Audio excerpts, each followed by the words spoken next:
Hello बच्चों, कैसे हो? स्टार्ट करें। अब आज करने वाले हैं हम कौन सी? Theorem number 8। ठीक है, ये थोड़ी सी समझने वाली थ्योरम है, ध्यान से देखना।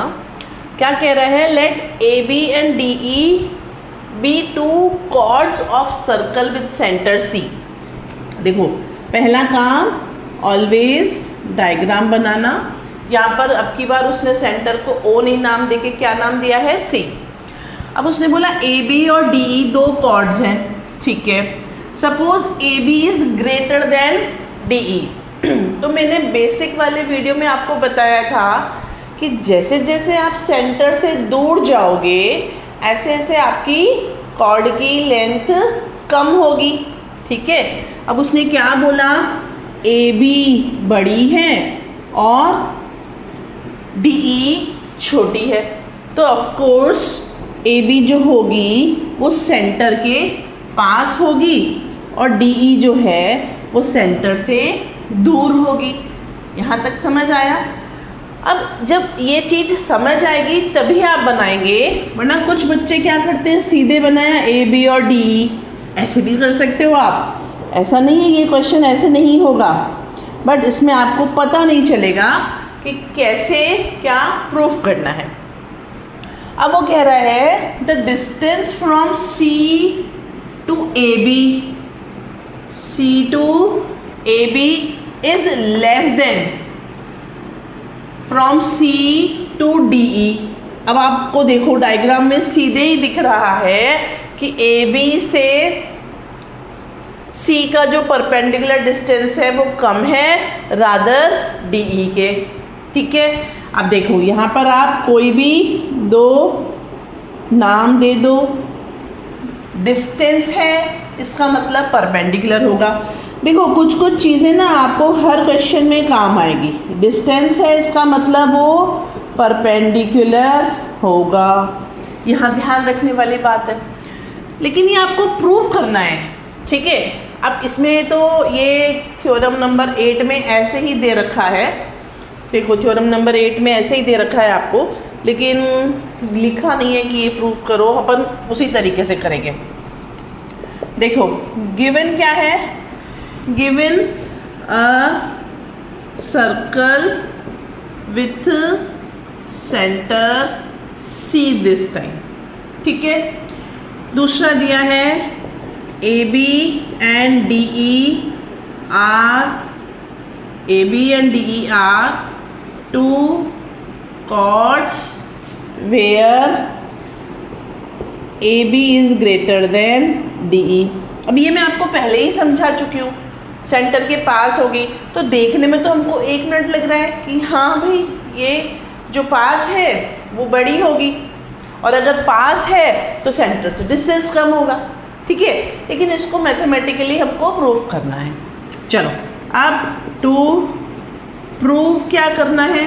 प्रूव करना है distance from C to A B. C to A B का डिस्टेंस यानी कि C P is less than, is less, okay, less than किससे?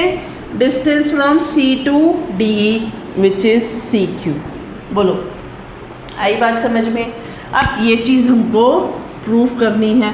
अब करते हैं इसका प्रूफ, ठीक है। अब देखो प्रूफ में हम क्या करेंगे? हम इसको जॉइन करेंगे। किसको हमने जॉइन किया? देखो डॉटेड लाइन बनाने से बोर्ड पे ज़्यादा बेटर होता है, कोई लाइन बना के कट करना। चलो हमने क्या किया? पहले कंस्ट्रक्शन, और कंस्ट्रक्शन में हमने क्या किया? जॉइन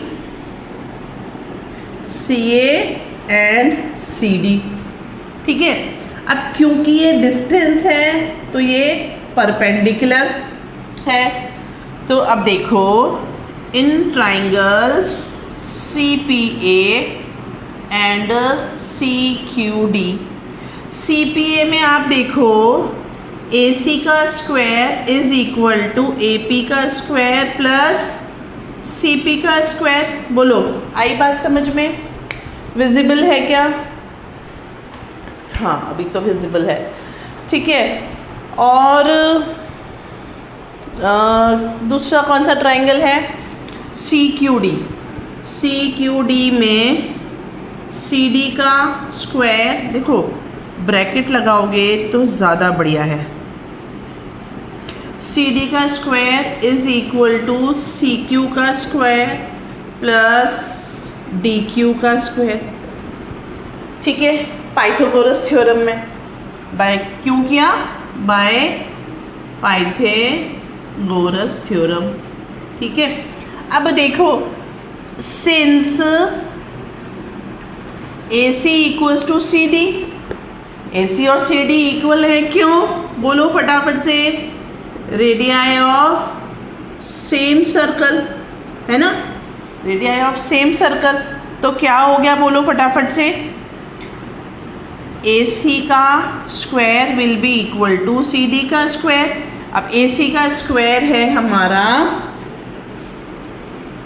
AP का स्क्वायर प्लस CP का square, this must be equal to CQ का स्क्वायर प्लस DQ का स्क्वायर। यहाँ से ले लिया मैंने, अगर आपको ये टर्म समझ में नहीं आई, क्योंकि AC किसके बराबर है, AP और CP के, ठीक है, और CD किसके बराबर है, CQ और DQ के। तो यहाँ से मैंने दोनों टर्म्स ले ली, ठीक है। अब आप मुझे एक बात बताओ, AP बड़ी है किससे, सॉरी कहाँ गया, CP बड़ी है किससे, CQ से, ये इससे बड़ा है, लेकिन ये दोनों आपस में इक्वल है, तो ऑब्वियसली जो यहाँ बड़ा है तो इधर छोटा होगा। देखो इसको न्यूमेरिकल टर्म से समझो, इसको आप न्यूमेरिकल टर्म से समझो।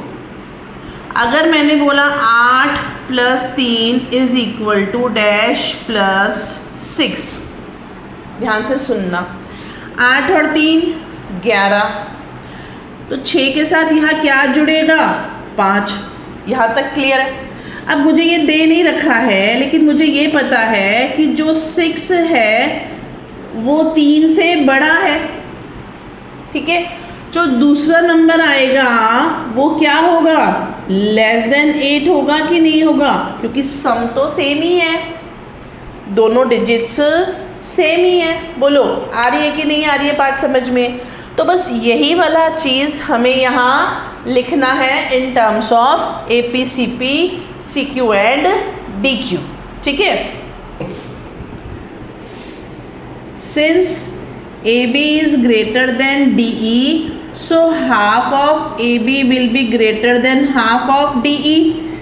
इसका मतलब AP जो है वो ग्रेटर देन है DQ के।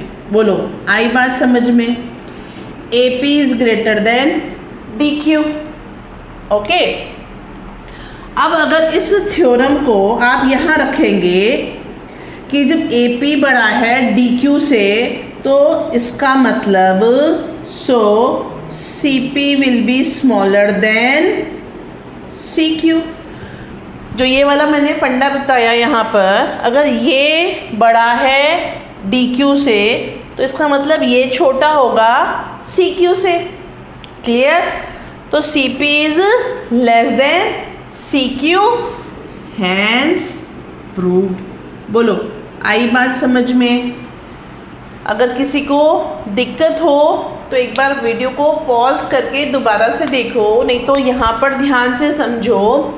क्या किया हमने, AB बड़ा है DE से, तो half of AP will be greater than half of DE।